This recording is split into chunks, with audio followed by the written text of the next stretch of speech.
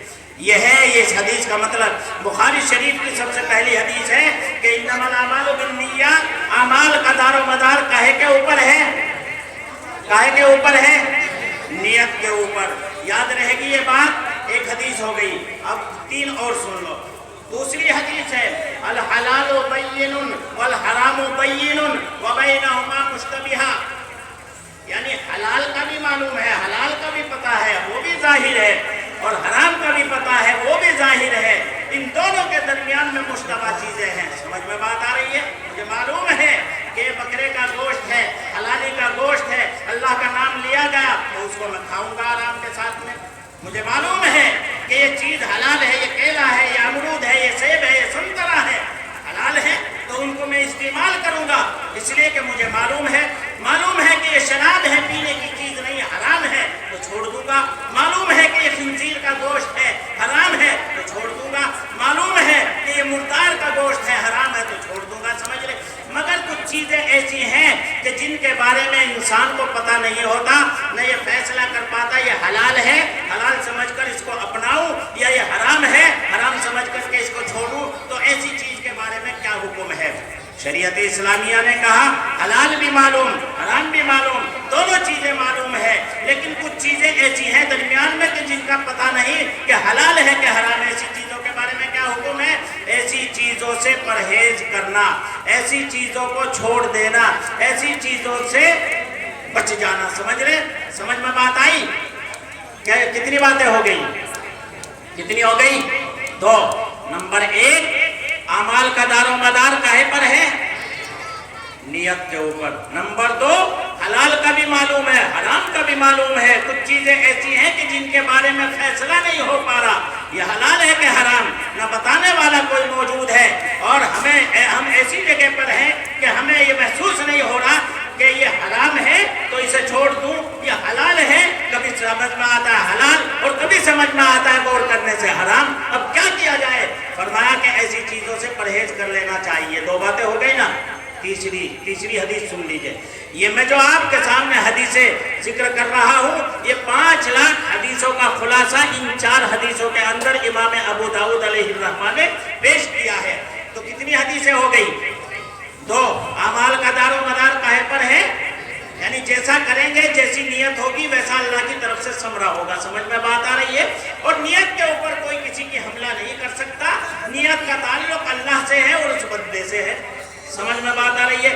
تیسری بات، تیسری حدیث، لا یؤمن احدکم حتی یحب لأخیہ ما یحب لنفسہ، تم میں سے کوئی مومن مومن نہیں ہو سکتا، کوئی ایمان والا نہیں ہو سکتا تم میں سے۔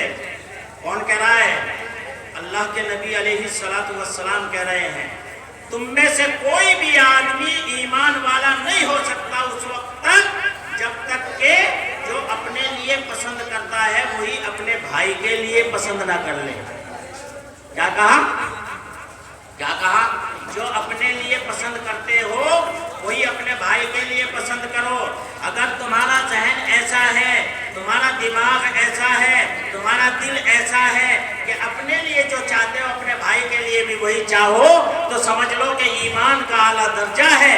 اور اگر ایسا نہیں ہے، اپنے لیے تو عزت میں پسند کرتا ہوں، دوسرے کی بے عزتی ہونے لگ رہی ہے تو دل کے اندر یہ خواہش ہو رہی اچھا ٹھیک ہو رہا ہے، اس کے ساتھ کام۔ سمجھ میں بات آ رہی ہے؟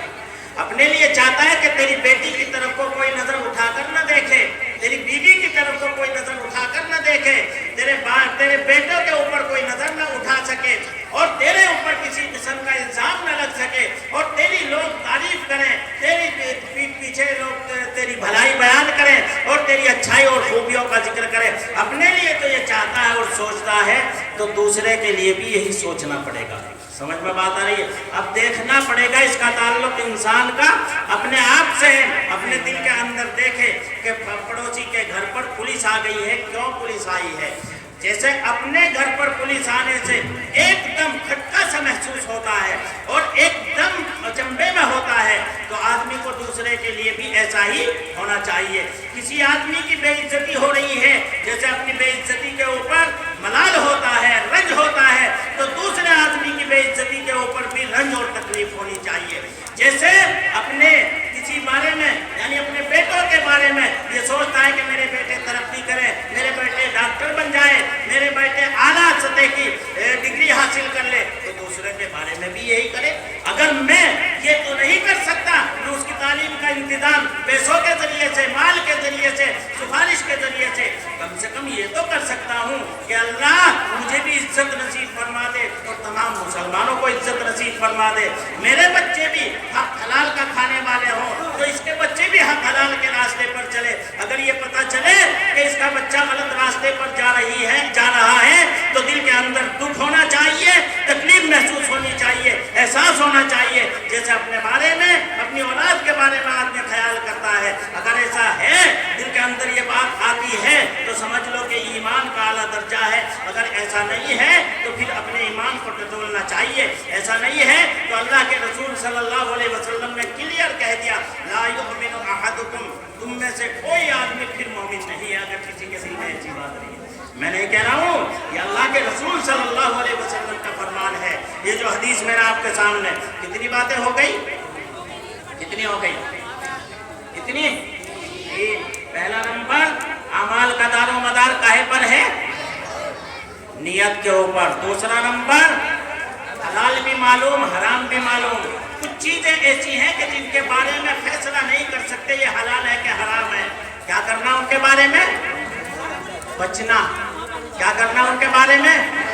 بچنا۔ دو باتیں ہو گئی۔ تیسری بات، جو اپنے لیے پسند کرتے ہو وہی اپنے بھائی کے لیے پسند کرو۔ جو اپنے لیے پسند کرتے ہو وہی اس کے لیے پسند کرو، اپنے بھائی۔ اگر ایسا نہیں کر رہے ہیں، اپنے لیے تو چاہتا ہوں میرا جوتا اچھا ہو، میرے کپڑے اچھے ہوں، میرا مکان اچھا ہو، میرا پلاٹ اچھا ہو، میرا کاروبار اچھا ہو، اور میرے بچے اچھے ہو، میری بیوی اچھی ہو، میری اولاد اچھی ہو، میرے رشتے دار اچھے ہو۔ میں سب کچھ اپنے لیے تو اچھا چاہتا ہوں، لیکن دوسرے کے لیے سوچتا ہوں کہ جیسا میرے بیٹے نے ترقی کری اس کا بیٹا وہاں نہ پہنچ جائے، جیسا میں نے عزت حاصل کری اور کوئی عزت حاصل نہ کر سکے۔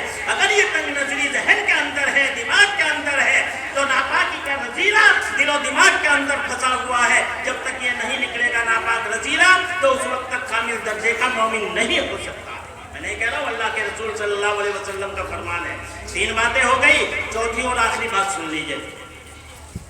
من حسن اسلام المرء ترکہ ما لا یعنی، اللہ کے رسول صلی اللہ علیہ وسلم نے ارشاد فرمایا، اسلام اور مسلمان کا حسن اور اس کی خوبی اور اس کا کمال یہ ہے کہ وہ لا یعنی باتوں سے بچتا رہے۔ کیا بتایا؟ لا یعنی باتوں سے، لا یعنی بات جانتے ہو کسے کہتے ہیں؟ یعنی ایسی بات جس میں نہ اپنا فائدہ اور نہ دوسرے کا فائدہ، نہ دین کا فائدہ اور نہ دنیا کا فائدہ. سمجھ میں بات آ رہی ہے؟ ایسے کام کرنا، ایسی بات کہنا، ایسا عمل کرنا کہ جس میں نہ تو اپنا فائدہ اور نہ دوسرے کا فائدہ اور نہ دین کا فائدہ نہ دنیا کا فائدہ. ایسی باتوں کو کیا کہتے ہیں؟ کیا کہتے ہیں ایسی باتوں کو؟ لا یعنی بیکار قسم کی باتیں. بیکار قسم کی باتوں سے اللہ کے نبی علیہ السلام نے منع فرمایا. اور یہ کوئی معمولی چیز نہیں ہے، معمولی بیماری نہیں ہے لا یعنی باتوں میں مبتلا ہونا. یہ بہت بڑی بیماری ہے، بیماریوں کی جڑ ہے.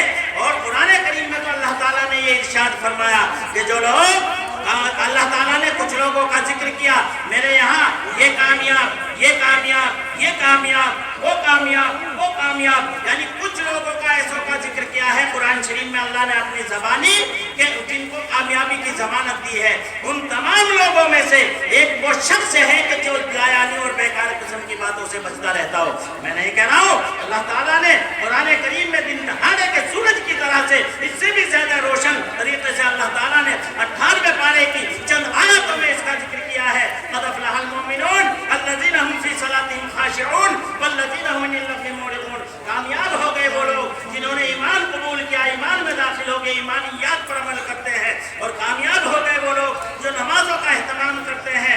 الذین هم فی صلاتهم خاشعون اور والذین هم عن اللغو معرضون. اور وہ لوگ کامیاب ہیں جو لغویات سے اور بیکار قسم کی باتوں سے اعراض کرتے رہتے ہیں. میں نہیں کہہ رہا ہوں، اللہ تعالیٰ نے بھی فرمایا اور اللہ کے رسول صلی اللہ علیہ وسلم نے بھی فرمایا انسان کامل درجے کا وہ ہے کہ سب سے اعلیٰ بات تو یہ ہے کہ وہ علم حاصل کرے اور علم کے اندر کمال حاصل کرے، چاہے وہ دنیاوی طریقے سے ہو یا دینی طریقے سے. افضل ترین تو یہ ہے کہ وہ دین کا علم حاصل کرے. اور ابتدائی اگر وہ دنیاوی ترقی کرنا چاہتا ہے تو ابتدائی مرحلے میں دینی علم حاصل کرنے کے بعد دنیا کی کتنی بھی بڑی ترقی حاصل کرے، کرتا چلا جائے. مگر اعلیٰ درجے کا انسان وہ ہے جو اپنے فن میں کمال حاصل کر لیتا ہے. سمجھ میں بات آ رہی ہے؟ اللہ تعالیٰ نے یہ ارشاد فرمایا کہ تم پہلے نمبر پر تو علم حاصل کرو. جس کی آپ کے سامنے اس بچے نے انگریزی میں تقریر کی، اس نے آپ کے سامنے جو پیغام دیا وہ تعلیم کا پیغام دیا، علم کا پیغام دیا. اور وہ جو پہلی وحی نازل ہوئی تھی نبی کریم صلی اللہ علیہ وسلم کے اوپر تعلیم کے بارے میں، علم کے بارے میں، اسی کی طرف نشاندہی کرتے ہوئے وہ جا رہے تھے. تو سب سے بڑا کمال حاصل ہوتا ہے آدمی کو علم کے ذریعے سے.